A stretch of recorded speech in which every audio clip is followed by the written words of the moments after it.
जय हिंद, नमस्कार। स्वागत करता हूं आप सभी का गुरु घंटाल में। हाजिर हूं आप लोगों के समक्ष 21 अप्रैल 2022 से लेकर 25 अप्रैल 2022 के इंपॉर्टेंट करंट अफेयर, जिसको हम लोग रिव्यू करेंगे मल्टीपल चॉइस क्वेश्चन के फॉर्मेट में। आइए देखते हैं सबसे पहला सवाल क्या है कि दोस्तों नेशनल पंचायती राज डे कब मनाया जाता है? 24 अप्रैल, 23 अप्रैल, 26 अप्रैल या 25 अप्रैल? तो दोस्तों हर साल हम लोग नेशनल पंचायती राज डे मनाते हैं 24 अप्रैल को। क्यों? क्योंकि इसी दिन 1992 में 73rd अमेंडमेंट को मंजूरी देकर 73rd अमेंडमेंट कर भारत के संविधान में पार्ट 9 जोड़ा गया, जिसके तहत पंचायती राज सिस्टम इंडिया में लागू किया गया। ठीक है, 73rd अमेंडमेंट इसी दिन हुआ था 1992 में। नाउ नेक्स्ट बढ़ते हैं दोस्तों।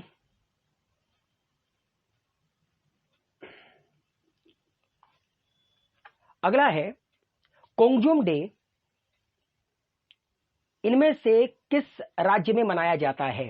असम, नागालैंड, मेघालय या मणिपुर? तो दोस्तों 1891 में एक वॉर हुआ था, एंग्लो मणिपुर वॉर, और इसीलिए उस वॉर में मणिपुर के वीर सेनानियों ने अंग्रेजों के छक्के छुड़ा दिए थे, वीर गति को प्राप्त हुए थे अपनी आजादी की लड़ाई के लिए। इसीलिए उनकी याद में कोंगजुम डे मनाया जाता है मणिपुर में। और इस लड़ाई के जो हीरो रहे उनका नाम था पाओना ब्रजवासी। इन्हीं वीरों की याद में मणिपुर में आपको एक कोंगजुम वॉर मेमोरियल भी मिलेगा और कोंगजुम डे मणिपुर में मनाया जाता है। अब मणिपुर आ गए हैं तो मणिपुर के बारे में थोड़ी बातें कर लेते हैं। देखिए दोस्तों, मणिपुर बॉर्डर किसके किसके साथ शेयर करता है? तो मणिपुर के नीचे मिजोरम है, ऊपर नागालैंड है और असम के साथ ही अपनी सीमा को साझा करता है। इसके अलावा इंटरनेशनल बॉर्डर म्यांमार के साथ शेयर करता है।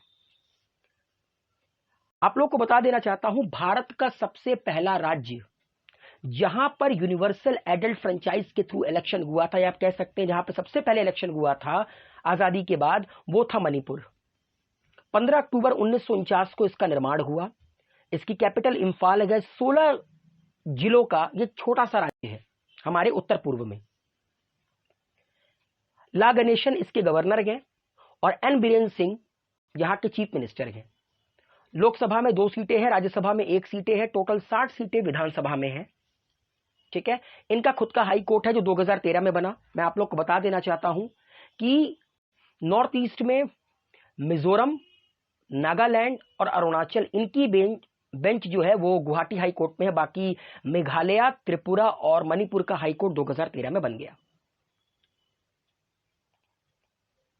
नाउ बढ़ते हैं अपने अगले सवाल की तरफ। देखा जाए अपना अगला सवाल क्या है दोस्तों। हमारा अगला सवाल ये है, इनमें से किस राज्य में पहली बस सर्विस स्टार्ट हुई है टैप इन टैप आउट, मतलब पूरी तरह डिजिटल टिकटिंग फैसिलिटी इनॉग्रेट किया गया है। मतलब बस में जाकर आपको कंडक्टर से टिकट लेने की जरूरत नहीं है, वहां पे एक मशीन बना रहेगा, आप वहां पर जाएंगे, अपना पूरा जितना डिजिटल आप ट्रांजेक्शन करते हैं ठीक उसी तरह आप अपना टिकट ले सकते हैं। गुजरात, तमिलनाडु, केरला या महाराष्ट्र? तो दोस्तों महाराष्ट्र के जो मिनिस्टर ऑफ टूरिज्म है आदित्य ठाकरे, उन्होंने पहली बस सर्विस इनॉग्रेट की महाराष्ट्र में, या कह सकते हैं पूरे भारत में, क्योंकि अभी तक पूरे भारत में सुविधा है नहीं, जिसपे टैप इन टैप आउट की सुविधा है, फुली डिजिटल टिकटिंग फैसिलिटीज की सुविधा है। नेक्स्ट, इनमें से वो कौन से इंडियन क्रिकेटर हैं जिनको 5 cricketers of the year of the Wisden cricketer almanack 2022 में शामिल किया गया है? विराट कोहली, जसप्रीत बुमराह, श्रेयस अय्यर या भुवनेश्वर कुमार?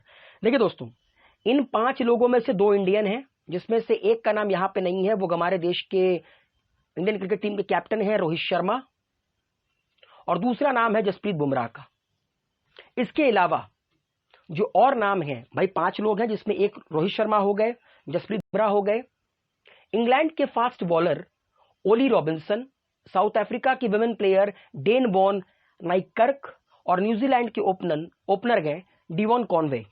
ये 5 लोग हैं जो कि क्रिकेटर ऑफ द ईयर बने of the Wisden cricketer almanack 2022। ठीक है, इसके अलावा कुछ बातें और, पूर्व इंग्लैंड कैप्टन जो रूट, इनको वर्ल्ड लीडिंग क्रिकेटर के सम्मान से नवाजा गया। और साउथ अफ्रीका की जो लिजली ली हैं, इनको वर्ल्ड लीडिंग वुमेन क्रिकेटर के अवार्ड से नवाजा गया। इसके अलावा वर्ल्ड लीडिंग T20 क्रिकेटर के अवार्ड से नवाजा गया मोहम्मद रिजवान को, यह पाकिस्तान के हैं। तो याद रखिएगा, 2 इंडियन हैं, जिसमें एक है रोहित शर्मा और दूसरे हैं जसप्रीत बुमराह। नेक्स्ट, इनमें से वो कौन सी ऑर्गेनाइजेशन है जिसने कंडक्ट किया एक multi day cyber defence exercise, जिसका नाम था लॉक्ड शील्ड एक्सरसाइज, कहां पर, इस्टोनिया की कैपिटल तल्लीन में। अभी आपको पता है ना उस साइड बवाल चल रहा है, यूक्रेन से इस्टोनिया कौन सा बहुत अधिक दूर है, तो आप लोग समझ सकते हैं Estonia is the part of NATO. तो ये काम किया है नेटो ने, नॉर्थ अटलांटिक ट्रीटी ऑर्गेनाइजेशन, जिसका जन्म हुआ अप्रैल 1949 में ड्यूरिंग कोल्ड वॉर, जिसकी कैपिटल है ब्रसल्स में। ठीक है, 30 कंट्रीज इसकी मेंबर हैं नेटो की। नाउ अगला सवाल, इनमें से कौन सी कंट्री है जिसने वर्ल्ड का सबसे powerful nuclear capable intercontinental ballistic missile RS-28 Sarmat test किया है? 18,000 किलोमीटर की रेंज है। आप समझ सकते हैं, मतलब 18,000 किलोमीटर में तो कई बार दुनिया खत्म कर दे, और ये नन अदर देन रशिया ने किया है। इसीलिए कहा जाता है कि वॉर के दौरान कूल रहना अगर सीखना है तो आप सीखो किससे, व्लादिमीर पुतिन से, कि इधर वॉर चल रही है, इधर बंदा 18,000 किलोमीटर का वर्ल्ड का सबसे powerful nuclear capable intercontinental ballistic missile test कर लिया। उधर इस्टोनिया में नेटो प्रयास कर रही है कि किसी तरह रोका जाए, अभी आपने पढ़ा, और इधर ये बंदा लगा पड़ा है। इंडिया ने, आप लोग को पता है कि हमारा पड़ोसी मुल्क जो श्रीलंका है बैंकरप्ट हो गया है, कुछ बचा नहीं है, वहां पे हर चीज बड़ी महंगी हो गई है, लोग सड़कों पर आ गए हैं। इंडिया ने कहा है कि वो श्रीलंका को $150 मिलियन का एक फाइनेंशियल असिस्टेंस प्रोवाइड करेगा ताकि श्रीलंका तेल खरीद पाए। ठीक है, क्योंकि बिना तेल के मुल्क नहीं चल सकता, और श्रीलंका में तेल बनता नहीं है, या तेल वो निकालते नहीं है, उनको तेल खरीदना पड़ता है। तो इंडिया ने $150 मिलियन श्रीलंका को दिए हैं कि लो भैया तेल खरीद लो, जितनी हमसे मदद हो सकती है, जितनी हमारी क्षमता, हम तुमको उतना दे रहे हैं। नाउ, इनमें से किस स्टेट गवर्नमेंट ने एक MOU साइन किया है with NIXI CSC data service centre, ताकि उसके राज्य में एक इंटरनेशनल स्टैंडर्ड डेटा सेंटर बने? नागालैंड, असम, मणिपुर या त्रिपुरा? तो ये काम किया है दोस्तों त्रिपुरा की सरकार ने निक्सी CSC डेटा सर्विस सेंटर के साथ MOU साइन कर। अब त्रिपुरा के बारे में थोड़ी बातें करते हैं। त्रिपुरा जो कि बॉर्डर शेयर करता है मिजोरम के साथ, असम के साथ, और ये बांग्लादेश के साथ सीमा साझा करता है, बांग्लादेश के साथ। त्रिपुरा, याद रखिएगा, 1 नवंबर 1956 में ये यूनियन टेरिटरी था, और 21 जनवरी 1972 को त्रिपुरा को भारत में राज्य का दर्जा प्राप्त हुआ। कैपिटल अगरतला, सबसे पॉपुलर सिटी भी अगरतला है। 8 जिलों का ये पूरा का पूरा राज्य है। अभी हम लोगों ने मिजोरम के बारे में पढ़ा, मिजोरम में 16 जिले हैं, त्रिपुरा में 8 जिले हैं। मिजोरम की कैपिटल इम्फाल, त्रिपुरा की अगरतला। सत्यदेव नारायण यहाँ के चीफ गवर्नर हैं, जैसे ला गणेशन मिजोरम के थे। बिप्लब कुमार देव यहाँ के चीफ मिनिस्टर हैं। डेप्यूटी चीफ मिनिस्टर है जिष्णु देव वर्मा। यूनिकैमरल सीट मिजोरम में, मतलब लेजिस्लेचर की सीट दोनों में इक्वल है, मिजोरम और त्रिपुरा में 60-60। और याद रखिएगा त्रिपुरा की अपनी हाई कोर्ट है।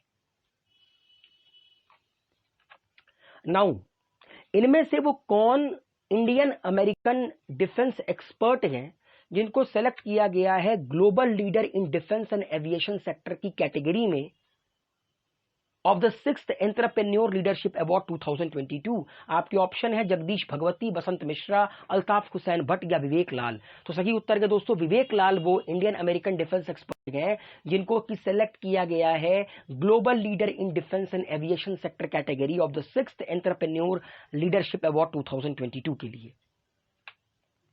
अगला सवाल है दोस्तों, इनमें से किस शहर में कॉन्फ्रेंस हुआ smart cities smart urbanisation? Pune, Surat, Ahmedabad या मुंबई? सही उत्तर के दोस्तों सूरत में यह कॉन्फ्रेंस रखा गया, स्मार्ट सिटीज स्मार्ट अर्बनाइजेशन। ठीक है, और ये जो पूरा का पूरा इवेंट है ये Ministry of Housing and Urban Affairs ने ऑर्गेनाइज किया।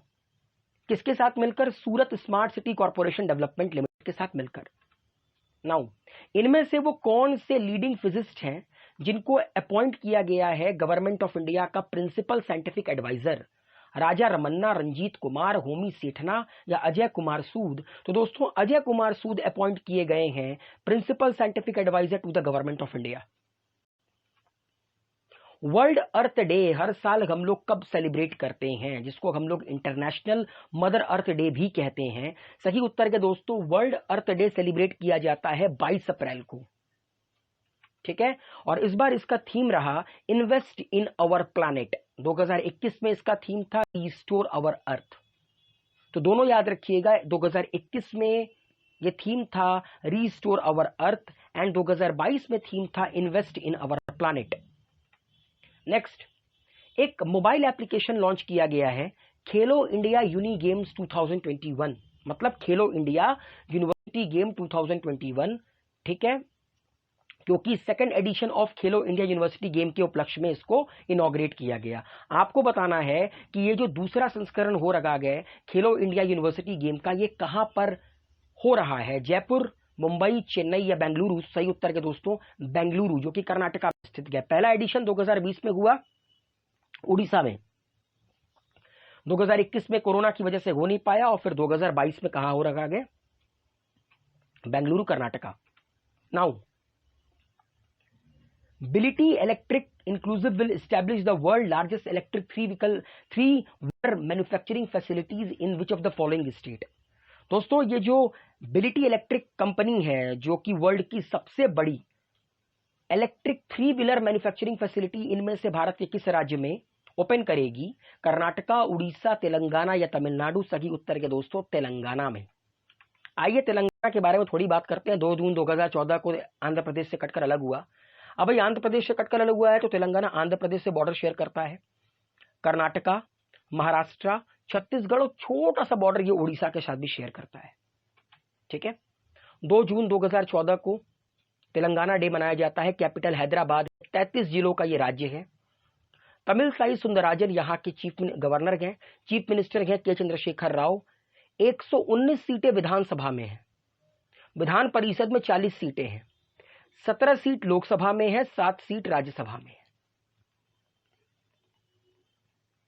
चलिए नाउ इनमें से किस राज्य में पहला ever pure green hydrogen plant inaugurate किया गया या अनवील किया गया? महाराष्ट्र, असम, तेलंगाना या सिक्किम?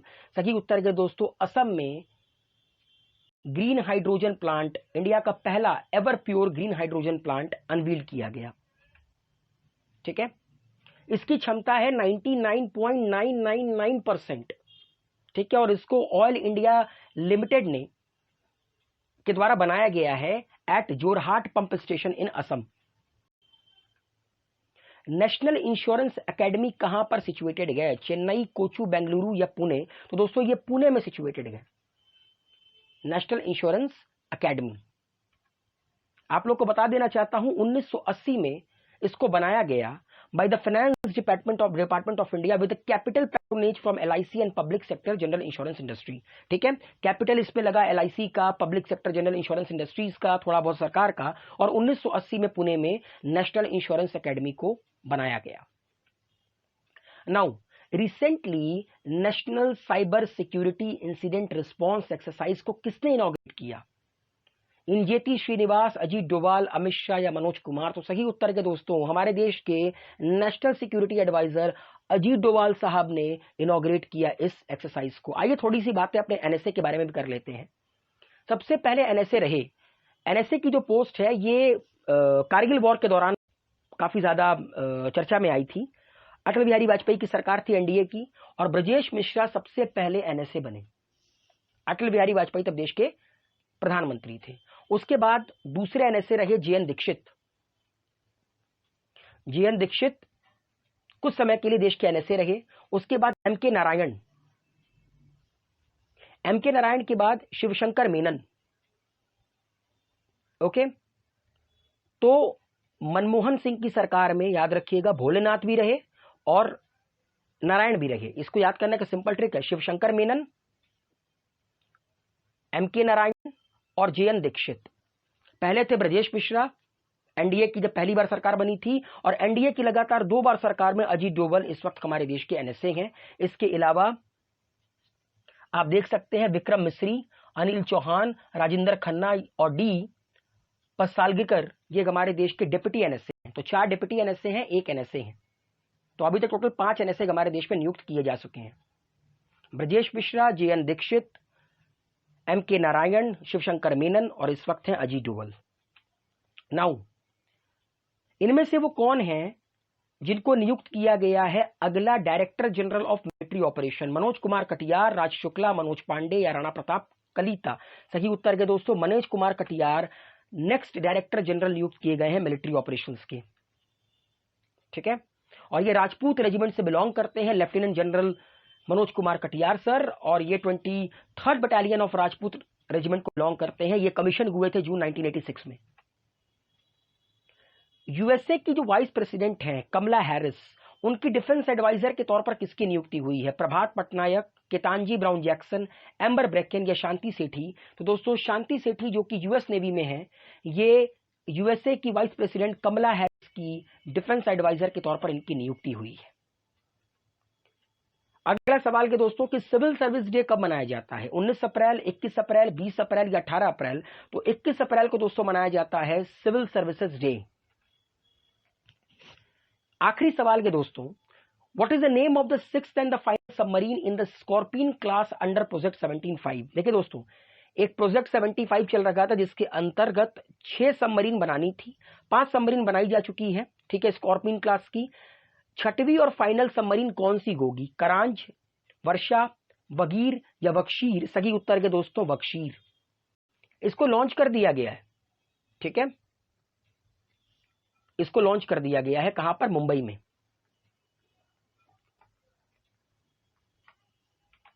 तो दोस्तों ये थे सवाल 21 अप्रैल से लेकर 25 अप्रैल 2022 के। उम्मीद है आप लोगों को ये तरीका पसंद आया होगा मेरा बताने का। मुलाकात होगी अगली क्लास में, तब तक के लिए शुक्रिया, अलविदा, टेक केयर।